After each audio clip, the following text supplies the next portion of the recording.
maple roasted pumpkin. The maple syrup just makes it extra caramelized, and then it's got walnuts and some onion for extra flavor, and then you've got the creamy pops of salty feta, little hit of chili. Oh, there's a lot going on and very little effort. Okay, just use a spoon, knife, whatever it takes. And don't worry about these stringy bits, you can just trim it off later when we cut the pumpkin up. So the easiest way to cut pumpkin is to take a knife and then rock it back and forth as you're pressing down. Then just cut the skin off and cut it into 2.5 centimetre 1-inch cubes. Transfer to a tray. Slice up a red onion, not too thin so it doesn't burn. Then add that to the tray as well. Walnuts, just a rough chop. Olive oil, maple syrup, give it a good toss. Hands is the only way.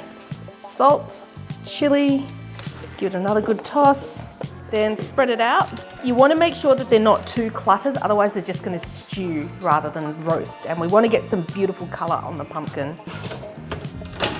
Larger the chili, the less spicy it is. Remove the seeds.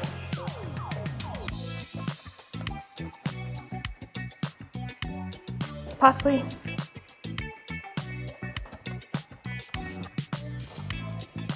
Give it a toss at about the 15-minute mark, just to coat the pumpkin.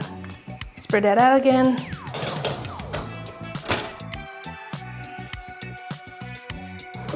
Here we go, look at that, perfection. Okay, so to finish it off, just give it a quick little toss to coat all the pumpkin in the delicious maple syrup.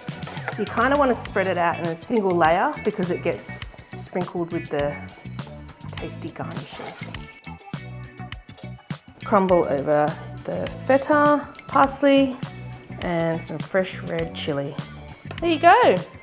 How good does that look?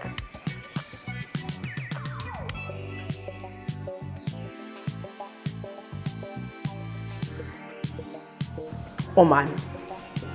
Dosa, I've made maple roasted pumpkin with chili and feta, but he can't have any.